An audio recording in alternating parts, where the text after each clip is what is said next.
Yo, what's going on, everyone? Welcome to this week's episode of Can I Kick It FC. I'm your host, as always, Elliot Barr, and then joining me are 3/4, I believe it is, of Shades of Blue podcast, a black podcast that covers Manchester City FC. So as you guys know, I'm not good with names, so I'm gonna allow them the special opportunity to introduce themselves and all their trouble-loving flavor that they have. So, Crunk Chocolate. I'm not trying to laugh. We're gonna start over you, my man. Yes, okay. He said it. My name is Crunk Chocolate, and yeah, I'm Crunk Chocolate. I don't really know what else to say. I am a Cancer. I like alcohol and cigars. What is your social security number? That is. You almost got me. Almost got me. Scammers and hammers. That's what we're talking about. Oh man. What's up, everybody? I am Tom Bomb 816. I hail from Kansas City, currently living that Rocky Mountain life. I am an Aquarius, and I'm 40 years old. Tom, I got a question for you. Does every team you like have to have blue in it? Because you're a Sporting KC fan. Okay. No, because my NFL team is very red. Okay. Oh my God! I'm so tired of hearing about that damn red team. I'm Southie Charlie. I'm a Broncos fan before I was a City fan, so therefore, I'm pulled at the heartstrings during NFL season because I haven't beaten Tom Bomb's team in literally like 6 years. I don't know what it means to do that anymore. But I'm a native Virginian, just like the homie Yogi. Morehouse man, if that matters to you. HBCU is where it's at. And a teacher by trade, headed into my 12th year teaching, and of course a City fan.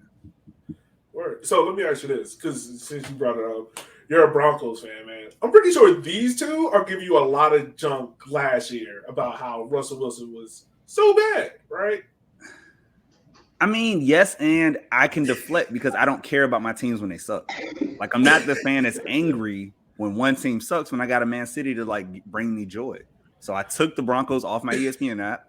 They happened to play on the weekend. I didn't know about it until the score came out. So, I always choose joy. Life's too short to be out here mad at Russell Wilson. And actually, that damn coach, Nathaniel Hackett, he's the one. So he's gone. There's Sean Payton $20 million. We back. Yeah, that was the guy. I tried to let it go, but you brought it up. I got therapy on Monday. I'm going to bring it out on therapy. I'm done. Oh, man. See, but Charlie always did a good job of during football, that's what we call it on our show, season of like openly making fun of his own team. So like it's not like when you make fun of your own team when they are doing terrible, like what can you really say? It was like, man's down bad, but at least he's laughing through it. Like Yeah, no, that's totally true. Well, I'm pretty sure you guys are. First of all, let me ask this. When you guys won the treble, how many open bottles did you guys pop throughout the day in the course of 24 hours? If I can say, I was asleep by like 7:30, if that kind of explains you my energy. Wow. So, in a much similar vein, I was also asleep by 7:30. However, I did wake up at 10 and managed to rally. And as I said, told people on the post-match show, I was living my best van life and playing outside every day. Playing outside every day. So my situation was different. I had I watched it with New York Sky Blues in one of their bars that they had set up. That was dope. We had a couple drinks during the match, but I wasn't going crazy. Afterwards, went to a little housewarming engagement party, drank for like 2 hours straight, 2-3 hours straight, just beers, had a little mixed drink, and then hit like 3 bars after that. So I went on like a little bit of a mini bender in Brooklyn, and it was great. It was amazing. Got home at like 1:30 in the morning. It was perfect. So you had a miniature Jack Grealish moment. Yeah. Did you say freed the turkey? I need to know this. No vodka here. The turkey does not do vodka. We keep our stuff nice and dark. But it so was. You're the dark meat to his white meat. That's what it is. Call me a turkey wing. I'm a goddamn. There you go. There you go. Turkey wings right here. We here, baby. Oh man. All right. So I would ask you guys this is open to all of y'all, but like, how did you guys come together? Because I saw the tweet where you guys were. I think it was during y'all watch along, and I forgot who tweeted out, but one of y'all said to the effect of, pretty much, you can see the overall reach of our podcast because we're recording this in 4 different time zones. So how did you guys come? Like, how did 4 Black Man City fans all come together? It was like, you know what? Let's start a podcast. I need to hear how this started. So I had done a weekly news podcast on my own for like 4 years or so, and just talking about the news was just hurting my soul because I do just as much prep work for that news show as I do for Shades of Blue. So it's 2, 3, 4 days of prep work. You record the episode, you edit the episode. By the time you release the episode, that's now like 3, 4, 5, 6 days old news, because I would try to not get what came out immediately, but I would also like dig in deep as to like why you should care and all this other stuff. And yeah, it was just miserable. So I just needed a pivot. I still love the podcast and the community that you can build. And I was still very fresh into, I guess, city Twitter. But I've always listened to an array of city podcasts, and there wasn't a Black one. And so I just tweeted out what it was, and I tagged Man City US, and luckily I've been able to make a good relationship with a couple of their admins. So they just retweeted that. That was the boost I needed, because I think when I first made the tweet, maybe it got like 2 or 3 retweets, and I had gotten, I think, 1 response by then. But once Man City US sent that over, I had 12 interviews, and with Sharpie, Tom Baum, Tarek, and Danielle were all included. And these were, like, honestly, the ones that I had the best conversation with. They were the ones who were engaging, and like I knew I wanted to talk about the women's side also. So like Tom Baum was just like, let me tell you a little bit about myself. I love women's football. And I was just like, boom, as long as he doesn't like say he's a crazy person or like let that slip. But even then, I'm the crazy person. So I just didn't want him to step on my toes. So that's kind of what it was. And so we found, we got enough people. We just all happened to be all around. And I do a lot of like small business marketing, creative marketing on the side. So like coming up with everything else, especially after meeting with these guys, it worked. But it was really like I chatted with them on Wednesday, Thursday, and then we recorded on Sunday, Monday, something like that.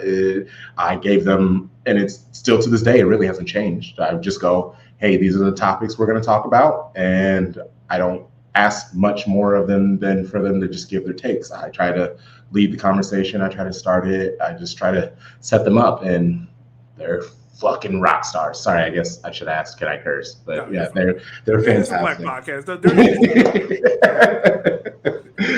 Cool.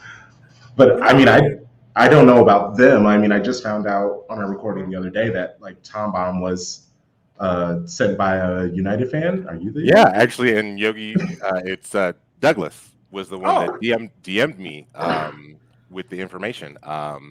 And I was like, this sounds like a wonderful opportunity. I would like, it's difficult being, I don't want to say like a fan of a smaller club, but a fan of a club that is reestablishing its brand and like establishing its brand globally. It's like you're not going to see a lot of your own fans. Not only are you not going to see a lot of your own fans, like you are not going to see a lot of your own fans or like that look like you. So just being able to like engage in that opportunity was like just something that I didn't want to pass up at all. And it has definitely been one of the best decisions that I have made since I moved out to Colorado. Yeah, so for me, it wasn't a Man City. I didn't see the Man City US retweet. I actually saw another City fan. I think I mispronounced her handle, but it's like Riva Natalia. And I saw her say something like, "Hey, if you're interested, check it out." And so I had just moved to LA and was living down in Long Beach, was watching all these games super early in the morning by myself because I love it and it was great. And I had just started to find like supporters groups in the areas. But once I hit up Crump and, you know, he got back to me, I was hyped. And bro, I started out with like no mic, no camera that was good. I was using the terrible Mac Air camera. So, you know, the boys, they stuck with me in those hard times. It was rough. It wasn't pretty and the videos look terrible. So I was like, okay, I got to upgrade finally. And but yeah, man, it's something beautiful about it. And I always make a point to like shout us out for what Crunk started because there is nothing like us in the city sphere, or I don't think on most, you know, football pods, like 4 black men who are knowledgeable of the game, who love it, who are into the nuances. I'm talking like, you know, the youth teams, the women's team that doesn't really gets love from podcasts, the transfer market. I love all the connections. Like I watch all world football. So like we try to, you know, talk about black players in other countries that are popping off, or if we got to play people in Champions League. So it's like, it's been a very special now year and 3 months, I guess. And, but it still feels like the beginning. Like there's so much room for growth and, you know, they know the vibes with Shady Game. Well, hold on. If I can just take over your own podcast, what were y'all's thoughts of me after the first meeting? Because I guess we've never talked about that. I'm just really interested that you conduct the interviews. That's the thing that but it totally made sense though. I like to think of myself as as an O positive vibes donor. Like I'm just like pretty neutral for the most part. Like most people like get along with me, but I want to make sure that I got along with Crunk and that the things that we were talking about were going to be engaging and it was like going to be at least interesting for me to like maybe not even like for somebody to listen to, but like just engage in just are we going to have interesting conversations when we talk? And I think that right when within the first 2 minutes, I was like, oh yeah, this is awesome. Like this is absolutely going to go well. And I trust and based off of everything that Crunk had told us about it, like his history of having podcasts in the past, it was like, oh yeah, it's not like I'm some brand new person with other brand new people who have never done this before. At least we have someone who has navigated in this sphere somewhat, so knows how to do the technical work that I just simply do not. So I am very grateful for Crunk. Let me ask this question real quick. Yeah. Was the requirement to wear your best city jersey in the interview? Because I need to know this. No, I mean, all I wanted, truly, I just wanted someone who would conversate back because the whole thing is a podcast. So it's I wanted self-starters. I wanted me to be because I'm pretty sure I was purposefully difficult. I was welcoming, but I basically was just tell me about your origin. That's always been my thing. Tell me your city origins, fan story. And then from there, I guess I was going to pick a thing and then our conversation could go off from there. But I was purposely trying to make them talk. So if they said something that was open-ended, I wouldn't say anything because I wanted to see what they were going to do in that silence. So, I mean, I really didn't care what they wore. It was just, if you talked to me, if you said something back to me. I had multiple people I had a couple people who had to reschedule multiple times. I had a few people who didn't show up. I had some people who by the end of it, they were just what do you want from me? Because they're maybe I was just very obvious. It wasn't going well. I don't know. It was very rough. So when Sharpie, Danielle, Tom Baum, and Tarek hopped on, it was so easy that it just it stuck out. And the reason why I picked so many of them, and I'm pretty sure I said that in the group chat, I was just hey, I picked so many of us, just in case if someone has to drop out, we can still do our thing. But they were all just they had such great potential. I could see that. So I just didn't want to ixnay them out because I was worried about it being too busy. I could figure that out. All right. Okay. I respect that. Tom, I want to come to a question. I got a question, not really for you, but it piqued my interest. You mentioned it about how cities kind of reestablishing their brand. They're becoming the mega team. They're we said earlier, they're becoming the goddamn Monstars, and everyone's starting to become a fan of it. But you're also in a space where you look around and you're you'd be lucky to find maybe 3 black guys at a bar, that are working in Jersey. For y'all, like for each of y'all, like how has that journey been? Because not only being a City fan, and getting the stick from that, but also being a black Man City fan. How has that been? So for me, I'm in a group chat with some homies. Like I said, I went to Morehouse. It's a Liverpool fan, United fan, Chelsea fan, Arsenal fan. So like I get shit all the time from them.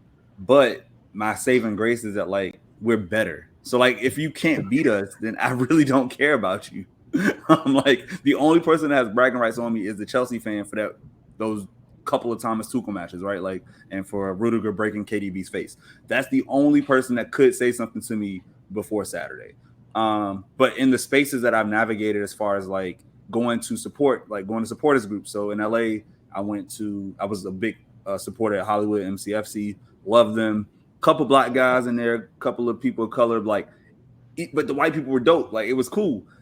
So like, but I think Crunk will say this because obviously he lives in like Southeast Iowa. Was like I navigate in a lot of white spaces anyway, just because like I like craft beer and I like certain things. So it was never anything that felt bad as much as it's like, oh, this is just dope. And people, they respected me when I talked. When I told them I had a podcast, people got really into it and really supportive, and kept coming back because we were saying what was good. We weren't just wilding out. It was actually like good analysis and like real good conversation. So yeah.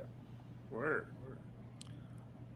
I think for me, and I think this is just something that like I've kind of learned about being in soccer spaces, particularly in this country. Like you're not gonna see a whole like unless you go to the right spaces, like which are difficult to find. You're not gonna see a whole lot of us. Like you might see a lot of it, like, and you're seeing a lot more of us on the pitch, particularly in this country, which is like something that I never would have dreamed of as a child. But it's awesome to see. I think this is gonna sound terrible, and I got love for all of the Divine Nine, but sometimes like finding another Black City fan was like one iota trying to find another iota. Which is very like I very, very disconcerting. So like I think that's why this opportunity was just so appealing to me. Again, no shade to Iota Phi Theta Fraternity Incorporated. But I do I know already that know my homeboy's gonna hit me up and be like, your "So you got an older population is a Joseph little bit podcast?" Well, disparate. yes. I'm glad someone else said it instead of me. No, I love it. I want us to. I've been asking. I've been saying for the last few months we need to turn our pod to the next level, and I'm very excited when I hear my podmates say things like this because I'm like they understand the mission. Burn it down at all costs. I got you. That's the mission. Man, like, so I mean, granted, you guys had an interview, you guys got your flow, but like, you guys are new. You guys are only a year in. So, what's been some of the flows and gains of the podcast so far? Like, what's been some of the up and downs for y'all? I think Charlie kind of pointed it out earlier. Is just like making sure like that you have the right equipment. Like I still don't feel like I even have the right equipment. I have adequate equipment. We'll just leave it at that. But oh god, that sounds terrible on a whole bunch of levels. But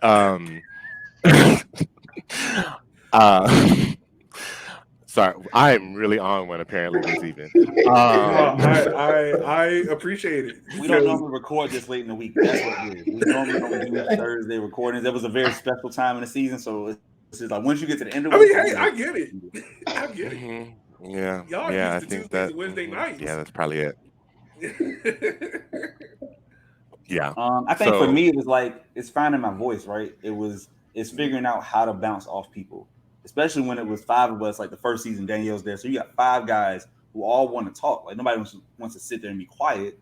So it's like okay, what is my little point going to be? Because you can't just say, I'll piggyback off that every single time. Sometimes you do need to because it's a great point, but just figuring out my own lane. And so I got really into the stats lane because I'm very like type A and analytics based. It's like I would be looking up like, oh, like this was interesting. We had more possession, or oh, we did get this amount of shots off. So like figuring out how to everybody find their own thing that they will talk about. And then you have like you become your own character, right? So like I'm a Maris fan.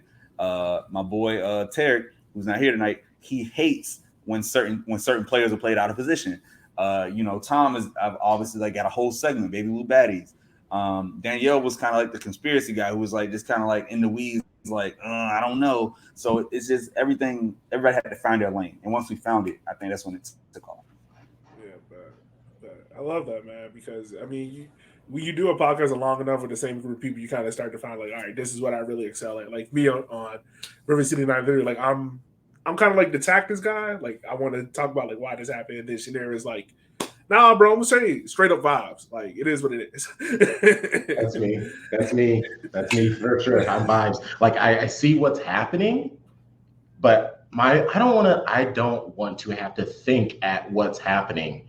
Like I see what's happening. I understand that there's something off. I can even like point at what's wrong. But like I will literally be like, y'all explain what it is that's wrong that I'm seeing. And I sound dumb saying that's the host in us. Yes. We be like, y'all explain it. I'll tell you.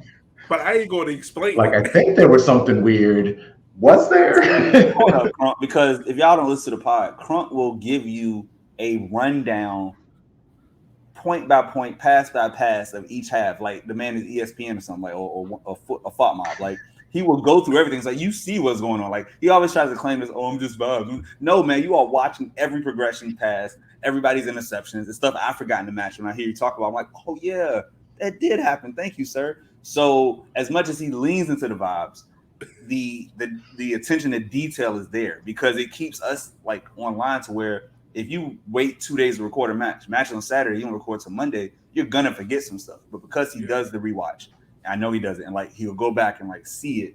That's what he puts into it and pours into it. It's really like Pep. Like he really puts all the thinking and all the pieces into it. So all you got to do is go play, and it's a beautiful system.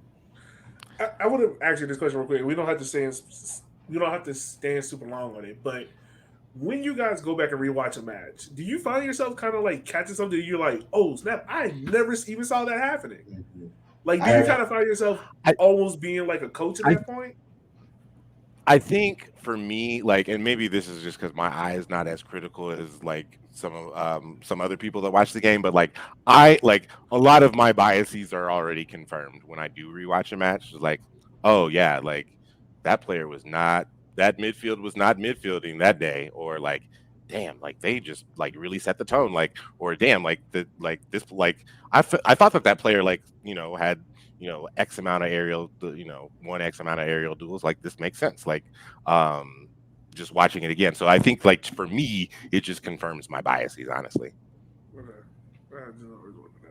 I was going to say, just with me, I do it twice. So during the original match, I'm usually like tweeting and stuff because, content. And then the second time I watch, I feel like I actually do see a lot of things differently because in the first time I'm truly just in the moment. So like if things are nonsense, I'm saying it's nonsense. And then also usually by the time I do the rewatch, I've already then watched multiple. I've watched like Pep's pre-match poster, his pre-match presser, his post-match presser. I've watched player interviews. So I'm also watching the replay with all of this information in my head. So it helps me, I guess, maybe make a little bit better sense of the match too. Okay, I understand that. So moving on to my next one, let's talk about Man City's season because you guys won the Treble. Let's kind of break this up into multiple parts, but I want to start off at the beginning of the season, really leading up to the World Cup, right? The biggest talking point was Erling Haaland going to fit in this team? Was he going to work? What was your guys' initial thoughts? Did you guys think like, all right, Haaland's automatically going to fit in, or did like me personally? I'm not gonna lie, like I thought it was going to take Pep 1 year to kind of understand Haaland, and then year two we were going to see this Haaland the quote unquote T-Rex strapped on the back of a Hummer and just kill everybody. That's what I imagine Holland is. But like he did it already. Starting off the year, man, like what was your overall thoughts of adding Holland to this team? Because I'm wondering. I think for me at the beginning of the year, to be honest, I was like on the, I won't say I thought he was gonna get more than 25. So I either say like 15 to 20 or 20 to 25, but like something that could have won a golden boot, but nothing that would break a record. Like I didn't think he was touching Salah's record, or obviously Alan Shearer, or the homie York, but or Andy Cole. But it's like I knew that he could be successful because there were goals that were always being missed by whoever was in that position. And as much as I love Gabby Jesus and Raheem Sterling, they're just not 6'4". And there was just going to be certain balls that he was just going to get to if you do our classic city cutback that other people couldn't get to. And I watched him from when he was at Salzburg. So like he was a guy I loved watching in the Champions League. And then when ESPN got the Bundesliga rights, I could watch him in Dortmund, right? So like I knew what he was, and we had to play him. And I was like, oh yeah, he's a beast. I had no idea it was going to be this. I would be lying to you if I said that.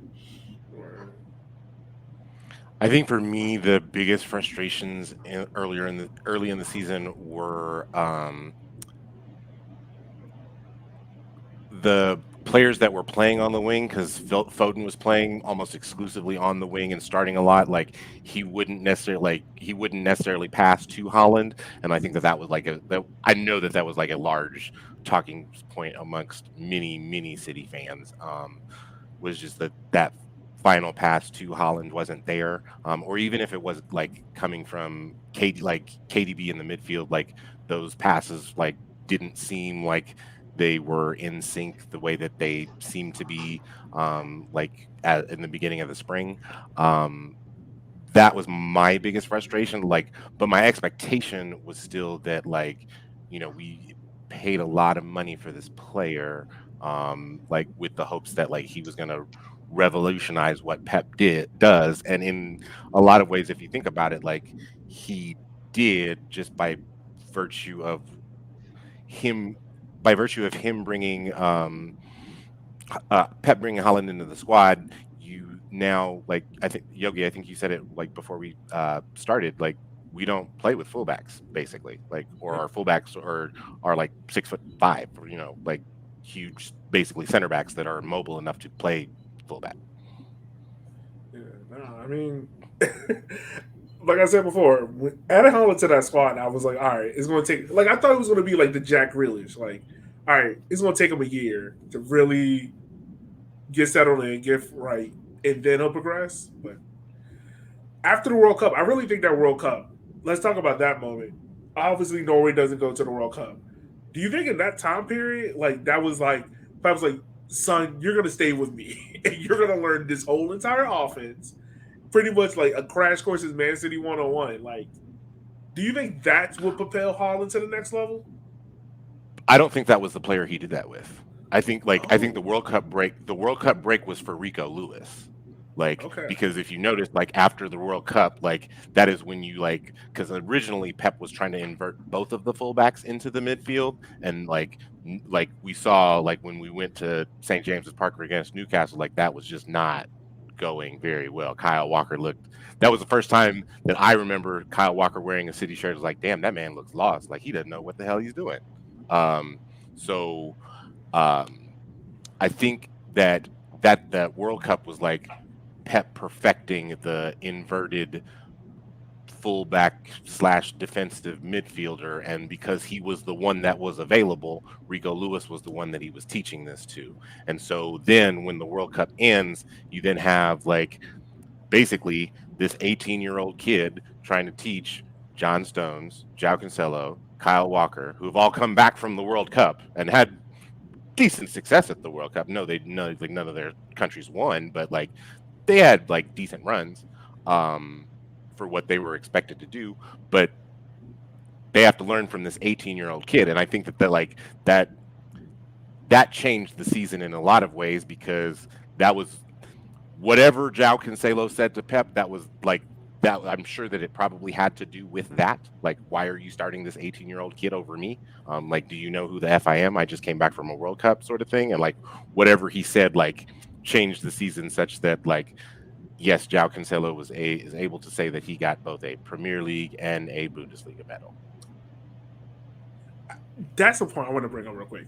When I saw that transfer, like Cancelo leaves to go to Bayern on loan, I was like, oh, Pep had to blow this team up. Like I thought, like we were going to start seeing more people like chopping block, but it wasn't the case. Like what my bad. happened there? No, you're fine. I just want to know like what happened there. Yeah, so like once you follow like the city writers, it's a bunch of them. Like every club has them, right? You know your guys who you follow who get all the stories. They were just saying that like Ja was pouting, like he was being a baby in the clubhouse, and like they would have to basically like keep him away because he was just bringing down the mood so much. And you could tell in those first few matches back, the flow wasn't there. It wasn't right. And I think Pep, the big thing that happened was that Tottenham match. So if you remember, Tottenham was up 0-2 at the half. City blow them out in the second half, score 4 goals, but Pep is pissed. He's like, I don't see the fire in my club. I don't see, the running. I don't see the energy. Rico Lewis got basically got stood up to, and nobody came to his defense.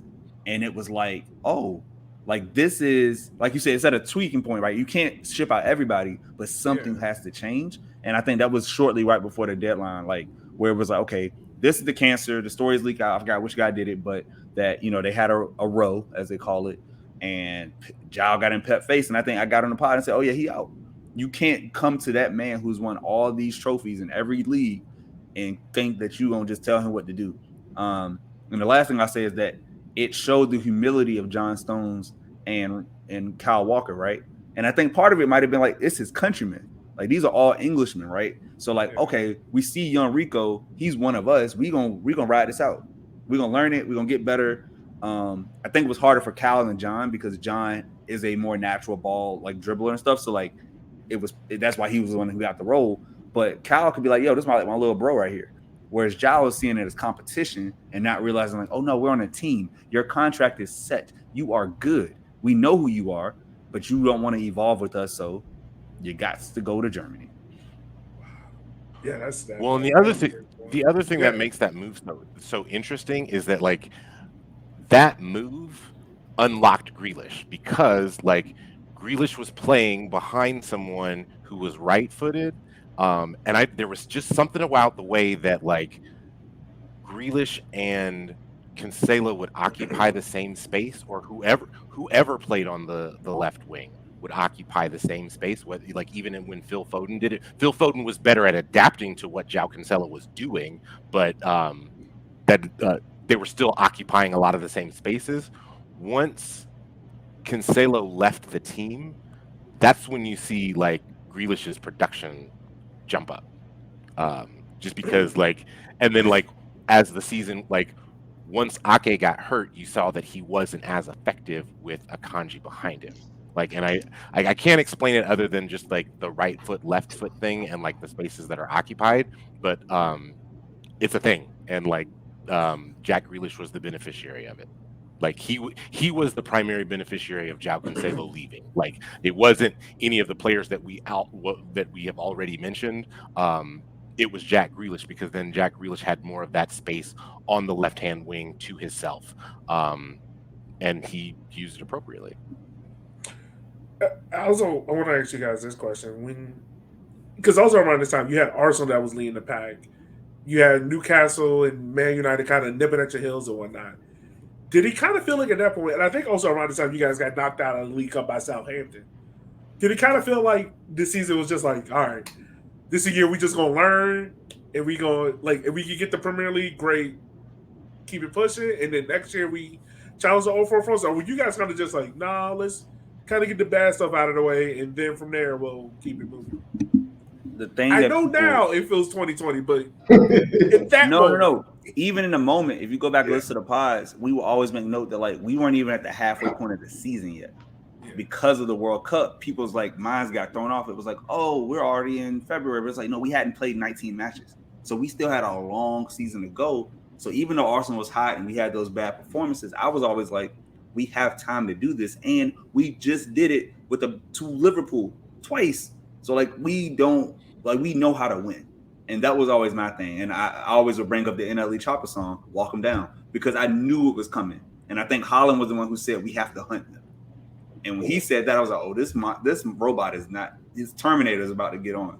And I'm telling you, he is a Tyrannosaurus Rex duct taped to the back of a Hummer, and that was just like, go have fun.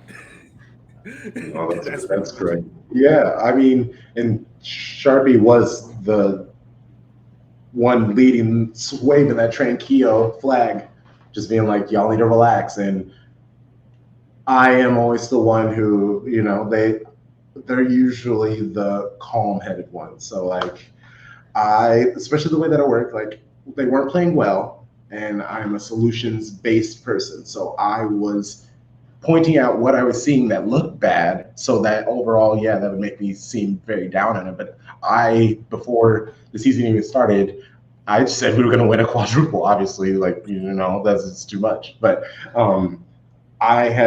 there was no doubt that we were going to win the Premier League again. But also, that's just how I work. I don't know. I just take in consideration of what City have done, and I can do typical City for most of my City fandom, because I became a City fan back in 2001. I was that typical City, but I don't know. Ever since getting this pod, and especially with, I don't know, I just watch a lot of what people say, and it just annoys me. So I just don't want to also like match that energy that annoys me in the slightest bit. So I'm just trying to figure out my own way. Yeah, I respect that. So let's kind of like fast forward a little bit more into the season and Arsenal match. You guys know the Arsenal match I'm talking about, the one that everyone was hyping about.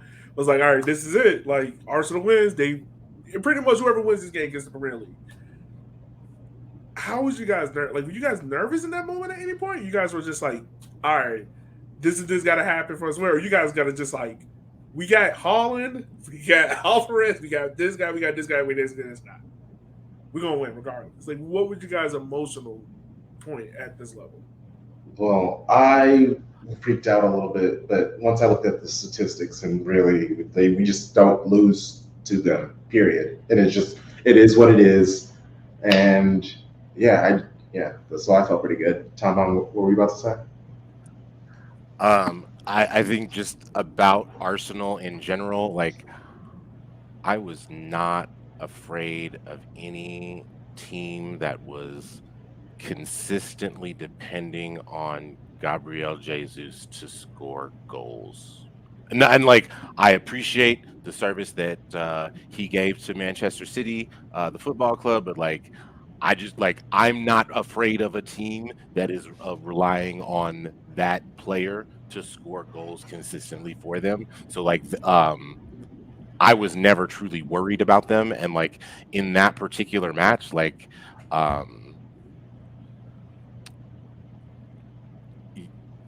because that was when they were in the middle of their swoon. So I was like, yeah, like we are clearly the team that's in form. So I fully expect us, like they need this match more than we do. Like, so I fully expect us to come out with this win. I wasn't sure it was going to be that dominant, but I was expecting that win. So if you remember, this is the match that got talked about because Pep had Bernardo Silva at left back, and Saka was giving that man all types of business. There was a lot of what do you call those things that black people need? Stars of the R. Damn. Anyways, he was getting some things back for all the black people in the world. Reparations. There you go. He was getting back his reparations. He was going back to these Portuguese slavers and getting it back in blood. And I felt for that man because I'm like, Pep put this man in a really bad position. Like, why wouldn't you just play Ake in this situation, right? But the reason was that it was injuries. So the lineup itself made me worried. But once Kevin hit that shot, that crazy volley, I was like, okay, we're going to win the match. And then, like, I just pulled it up. So, like, if you remember, Saka did hit a penalty. I was happy for him because he's black. I was sad because it's Arsenal. But after that, I was like, we were dominating the game. There was nothing that I was worried about once the match started. I knew they couldn't play with us. And we had, I think in the month prior, we had beat them and knocked them out of the FA Cup. There was that 1-0 win. So we had already had the experience, like, we are beating you. You played your best team or close to it. We played ours. Yeah. No. We played our B squad in that. Oh, they were playing their best because they were trying to go for it. Yes. Yes. So, yeah. So, like, once I knew that happened, so when we got to February, I was like, okay, we're really about to set this off. And And yeah, the rest was history. So let's kind of fast forward the rest of the stuff. The Real Madrid game at Man City. I mean, at Charles Stadium, at the Etihad. A lot of people, a lot of commentators said that's probably the most dominating Champions League game they have ever watched. I'm not gonna lie, I've said it before. Like I think I told Jermaine this is another Man City fan. Like in order to be the champion, you got to beat the champion. And until someone knocked off Real Madrid, like I wasn't going to say like Man City was going to win it.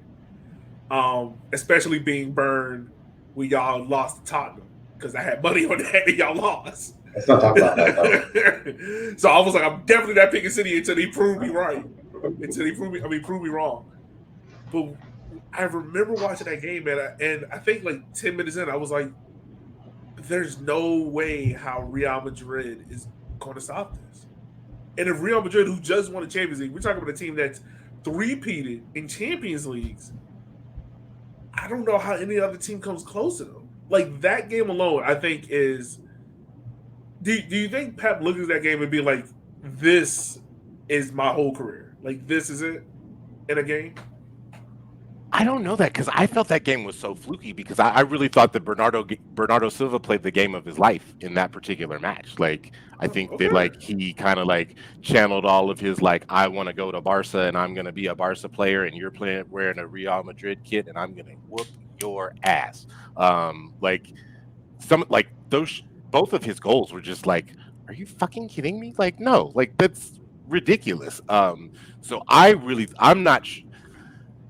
The manner in which we played, yes, like it was dominating, and like I feel like it was like sending a message to the rest of Europe. Like I think that like begrudgingly, most Premier League fans will like say like, yeah, that Man City side is pretty good, but like I think that our reputation and the way that the club has fallen out in the competition, like we needed to exercise that ghost, so to speak. About what happened at the Bernabeu the previous season. So that I'm not sure that would be. I would consider that Pep's opus, but like what the result was what put the rest of Europe on notice. Like this truly is the best club on the continent. For me, it was a combo of Ancelotti making a poor decision, right? He didn't play Alaba at left back. He took Rudiger out and put Militao back in. So Camavinga, who looked successful and helped get that one goal at home in the first leg, it wasn't going to be the same. It couldn't be as bad. And I also think that we had lulled them to sleep. It's kind of like a rope-a-dope because we did the same thing to Bayern. Well, it was reverse order, but we did the same thing to Leipzig. We played them really tight on the road. And when they went to the Etihad, we blew them out like 7-0. And so Pep just kind of like said, basically, with this season, we're not going to lose on the road. We don't have to win it, but we're going to knock you out at home. And when he basically just sit the dogs on them. Like they were hunting Real Madrid. They had no space. I've never seen that team look so inept. And it was because of the energy and effort that I don't think enough people give City credit for. Like we run our tails off. You look at the numbers, our players are always up there with distance travel because they're hunting and they're pressing. And if Pep says go, they go. And that front four press that he was putting on with Bernardo, Kevin, Haaland, and Jack, they couldn't play out. And then Benzema and Vinny looked listless, like they had nothing for us. Our defense was solid. So like the Bernardo finishes, he'll never have those finishes again. But the team effort of how to like suffocate a whole squad and get revenge for what happened at the Bernabeu in 22, that was a big factor to me. I knew they had like, yeah, we're gonna win it this time. We're not messing up. And I think that the other thing too, what was I gonna say? Damn it, I just lost it. Now let's keep going. My bad. Okay. Well, I just want to add one quick thing. What I do think, the reason why the goal, the score line helped make it feel as dominant as it was, but I think it was just more because we get so much crap about our fandom, like the people inside the Etihad, how loud they are, how much they yell and support and chant. And I think that match beating Real Madrid, beating the champions of the champions of the Champions League, and the people who knocked us out last year, and then the crowd stepping up. There were just so many different, I guess, boogeymans that City were able to defeat in that match. And so it was just, and we knew what we had to do to potentially get to the double and the treble. And obviously, they're still very far away, but we were so close.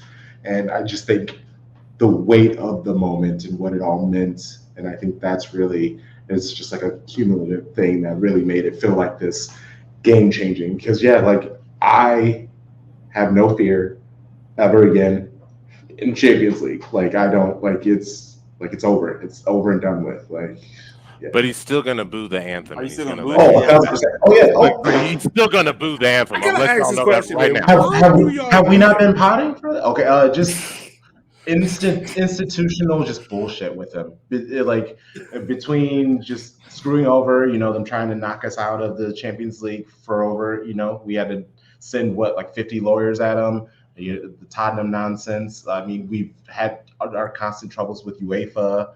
It just kind of goes on. Really, on the What was pitch, off the this pitch, they looking just at? annoy us basically. What was So we it? boo you. I mean, we can't do anything. We're going to participate. We want the trophy. We just want to let you know we don't like you. They annoy them. They don't annoy me. I'm a fan. Like UEFA's found me. It's great. I never have any beef with them. This is stuff I didn't care about. And this is why we have multiple pod mates. This is And why that's why we have a multiple. nice variety of shades. Because I'm like, yeah, I'm good. Yeah. I personally have beef with UEFA, but like my beef with UEFA is not necessarily the same institutional beef with UEFA that my co-hosts are talking about. Like my beef with UEFA is like how shitty they treat women's football, but that is a discussion that we can get See, into. I know you've been on the podcast long because that was the perfect transition. So I want to pivot real quick to the women's team. It wasn't the season that you guys wanted, obviously, on the women's side. Chelsea had a magical run. United, I think, clinched Champions League football. For the women's side, obviously, when you look at it, like this team is on FIFA 23. They got I want to say their own stadium, but it's a nice facility for what women's football is. What is the next step for the Man City women's side? Because correct me if I'm wrong, have they won the league in England yet? Yes, I mean, Okay. Steph I wanted to Houghton make sure. is like it was 24. I want to say like it's been a while basically. So Okay. like Steph Houghton was a very young player when they won the league. So and she is not as young of a player as she was then.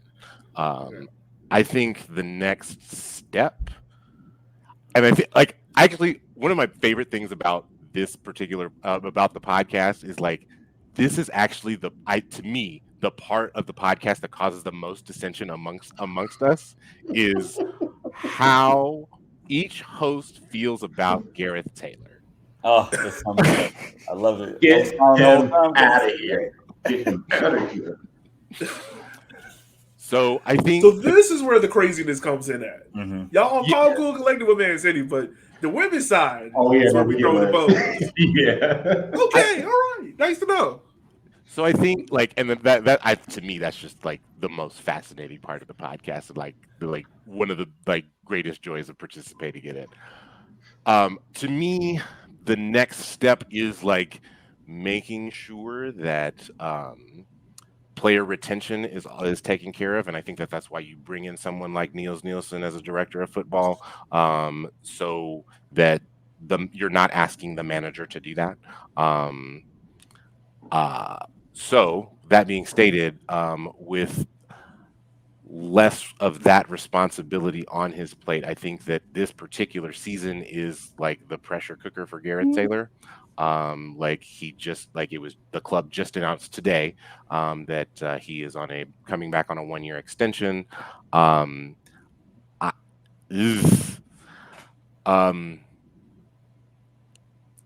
I will be interested to see the work that Niels Nielsen does during the summer transfer window, since we do have the Women's World Cup, and like a World Cup, regardless of gender, is a big opportunities for players to show themselves on the market, and like that's gonna like cause a lot of player movement. Like I do have a feeling that it wouldn't surprise me if you see a lot of NWSL players make a move to Europe in the summer transfer window, and even vice versa. That like none of that will necessarily surprise me. Um, but to me, I think that we need to make sure that we have established a culture in which players want to come there and that players want to stay there. I think that the end of last season was very defeating. When you lose your entire midfield and like I'm not going to call Lucy Bronze the world's best 11, because I saw the first half of Wolfsburg. I saw the first half of Wolfsburg versus Barcelona in the final, and I know that Barcelona won, but Lucy Bronze was food in that match. And if you watch it, you will see that Lucy Bronze was food in that match. But like losing a player of that caliber is still going to hurt your club, and it's going to hurt your depth a lot too. And that's something that like you could see that that the club struggled with, particularly at defender depth at the end of the season, and which is one of the reasons why you saw Layla Wahhabi play so much, which is not my personal favorite. And see, I'm on the side of things where on the pitch, for everything that's happened this season, in the 22-23 season, City was really good. Was it great? No. But I think the issues for me with Gareth are the things that happened before the season, right? The fact that whatever was going on led to that mass exodus. So that way, even when we had the playoff, we weren't fully fit. We didn't have a full team. So like we couldn't even make it really in the Champions League because we were bringing in so many new pieces. However, looking forward to next year, I'm going to put it on the players more than the manager. I want to see Lauren Hemp get better. I want to see Chloe Kelly get better. I want them to become clinical finishers to help out Bunny, who's a top 2, top 3 scorer in the WSL all season. I know like what's the name won the Golden Boot towards the end. Shouts to her from Aston Villa. But like they got to step up. That's supposed to be the best front three in the league. And they had moments, but it was inconsistent. And so in any sport, any team I follow, I'm going to put it on the players first, because if you're watching basketball, the players take the jump shots. It's not the coach. Like, if you can't shoot that shot, did you practice that shot? Because if you ain't practicing the shot, don't shoot it. And I don't know what Lauren Hemp was doing sometimes. I don't know what Chloe Kelly, her deliveries were great, but they just weren't finishing. Even Bunny, like, are you really about to become elite? Like, to where we can know you're going to finish these balls and not scuff them or whatever. So I'm harder on the players. And I think the continuity of having a season together will help. Like, it was truly a transitional year. And now everybody's backs against the wall. Like, GT knows he's out if they don't make Champions League. I think if they don't make top 2, he's out. It can't even be like a third place finish. He's got to overtake United and Arsenal. Because Chelsea is Chelsea. They are like the United. They're like the City of the women's side. Nobody's touching Chelsea. But I think we can get second place, though. Okay. Particularly when you look at what Chelsea brought in. Like, they just announced Catalina Macario. PSG just said their goodbye to Ashley Lawrence. So I know that like that announcement is coming pretty soon too. So like yes, they did lose Pernilla Harder. Yes, they did lose their captain to Magda Eriksson. But I'm not sure necessarily either one of them was the best fit for what Emma Hayes wants to do. You kind of saw that like with Pernilla kind of struggling there, knowing that she is like the world-class player that she is.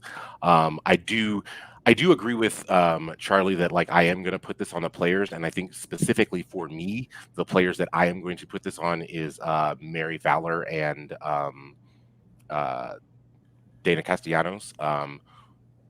Once Caroline Weir left for Real Madrid, like we didn't really have that creative force in the midfield. And I think that like the thought was like, okay, we can put either Mary Fowler there or we can put Dana Castellanos there, and like they can be that creative driving force, and that really didn't happen. And I think that's why you saw so much of Laura Coombs this season, which I think I appreciate the service that Laura Coombs has given to the club. Like, she is going to the World Cup with England. Like, as she like earned that spot by her play this particular season, but like her game is not that creating. So I think in order for what Charlie was saying, in order for the front three to get better, the player that is supplying them the ball also needs to get better. So whoever is going to be that creative midfielder, whether it is Mary Fowler, whether it is Dana Castellanos, like those are the players specifically that need to step up. And I think that I'm hoping personally that Mary Fowler is the one that takes the leap, just because I know how much um, she means to Australia's team. And I know that like Australia like is really primed for this particular World Cup this summer, since they are hosting it. So I think that the federation's hope is that she breaks out, and like I think all Manchester City women fans need to be Matilda's fans in the sense that they need to like Mary Fowler needs to establish herself as one of like the top 20 players in that tournament. Wow. I can see you really get in the weeds about the women's team, and I appreciate that. I appreciate that a lot. So real quick, like what I think we might already talk about, just real quick, like what is needed to get Man City back to? Let me rephrase this question because I'm going to ask it differently. Do you feel like Sheikh Mansour, who owns Man City, does he put the same level of emphasis in the men team as he does the women's team? Because, like, granted, like United men's team, and United's not going to little back up. Let's look at Liverpool. Like, the Liverpool owners put a lot of money and emphasis in the men's team, but not so much the women's team.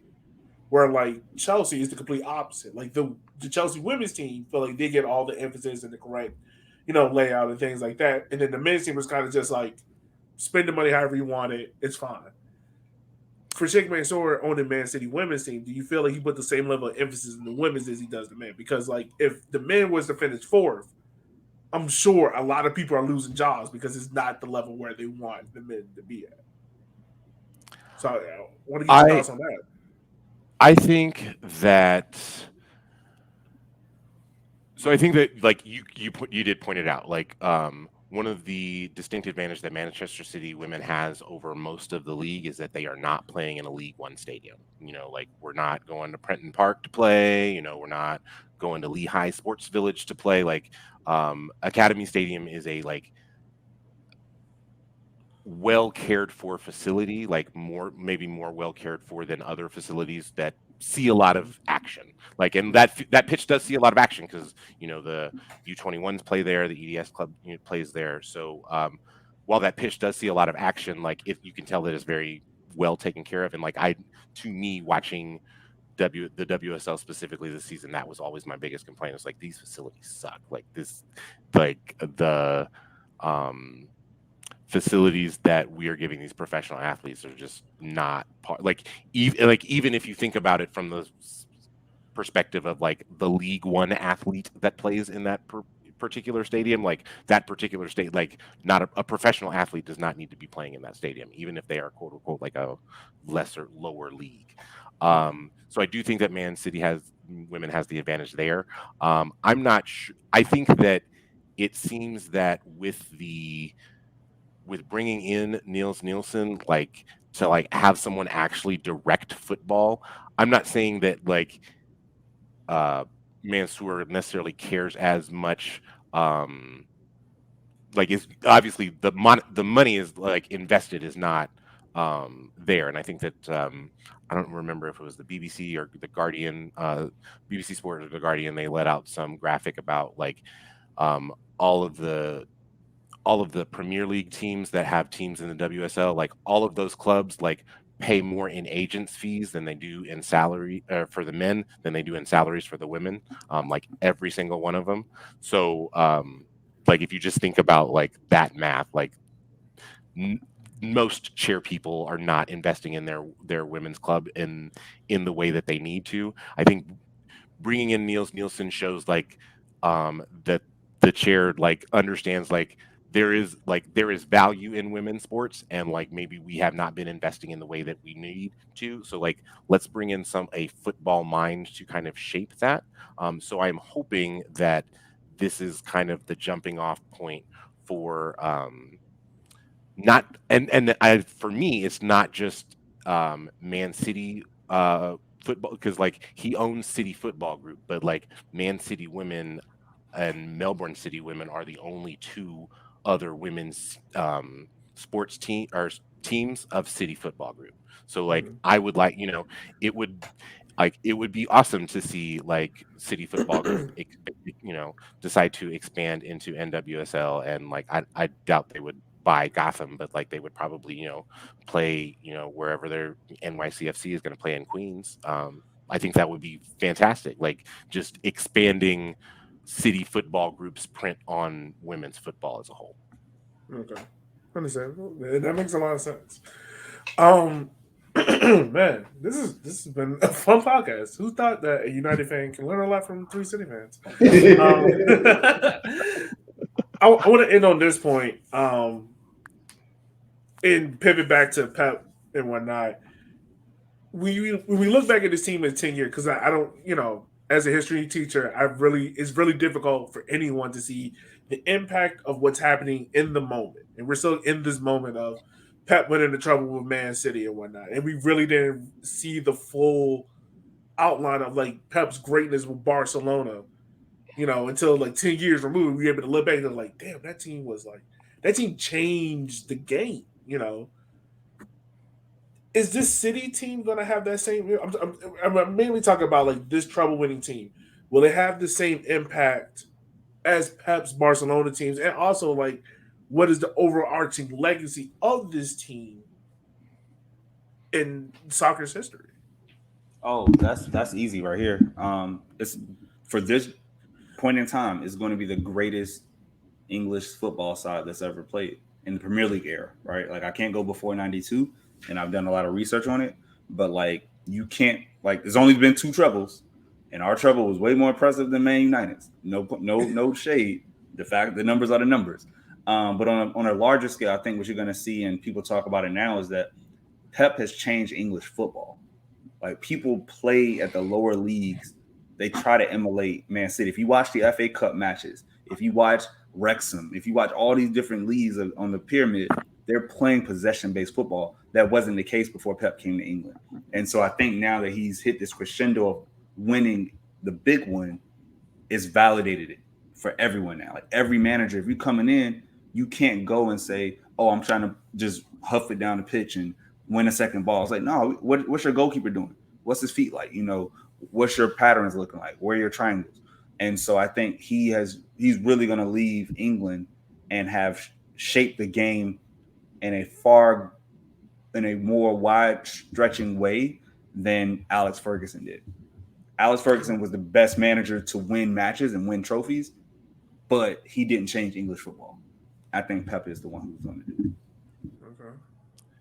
So to me, I think the treble is a culmination of everything that Pep has done in the league. Like, like you think about like you're really gonna like the biggest thing is like, how can you play out of the back like that? And it's like, well, yeah, when you have Claudio Bravo back there, like that's not really the move, and that's gonna like lead. I just want to ask this question real quick. Did Pep really think like Claudio Bravo was going to be it, or he was just like, I need a year to save this money up for Ederson? I think it was more of a, oh God, Joe Hart, you absolutely cannot play for me. Like I refuse. Like it just will not happen. Like I think that it was more of a function of that than anything else. To me. My fault. I didn't mean to distract your point, but that was just a funny point to remember that. To me, like because nobody's playing out of the back. Like to Charlie's point, everybody's playing out of the back. Everybody's playing possession-based football. Even the tweaks that Pep made this season, you see a manager who is as tactically diametrically opposed to what Pep wants to do in Jurgen Klopp, and saying like, oh my gosh, I have a very talented player in Trent Arnold-Alexander, but like he is not a defender. And I have seen the results of him trying to defend people on the wing, and it is a detriment to my team. So let me find something with this talented player to do. So if you look at what Liverpool did, it was like they kicked him into the midfield and inverted him. So it basically looked like John Stones, but he was the one pulling the strings back there, which was helpful for them because their midfield did not midfield at all this season. Like also, fuck James Milner forever. I don't care that you signed like for forever, bitch. Like till there is no more universi or whatever you call them, the multiverse, and that it is gone. fuck you forever. I think that this treble, you see the culmination of all of Pep's impact since he came to the Premier League. Like, and this is just like affirmation of like, yes, it can be done. And look at like the other trophies that we have won along the way is confirmation of that. Man, that's informative a lot to really think about it in that context and whatnot. So guys, I would personally want to say thank y'all for taking the time out of y'all day to talk to me about this, man. Because not only Thank do I you want so much this, for having us. no problem, man. Not only do I want to, obviously what happened with Man City. I think the reason why we were delaying the podcast is I was like, let me get the ball after they won the trouble and that's the midst of it. Especially after y'all beat us in the FA Cup, which, by the way, it is what it is. I think the reason why, I wanted to have you guys on is especially because I want people to understand that yes, there are black fans and we are finding our voice in this, and I've been at this for 5 years, but I love the fact that now we're expanding out to now we have black centered podcasts for teams, and talking about the women's side of the game, talking about the men's side, the youth side, and all this other stuff, man. And my hat goes off to y'all. And when, like I said, like y'all are the only Man City podcast that I follow, and it's because of the hard work and the dedication that you guys put into your show day in and day out. And I just want to tip my hat to y'all, man. I think, first of all, we appreciate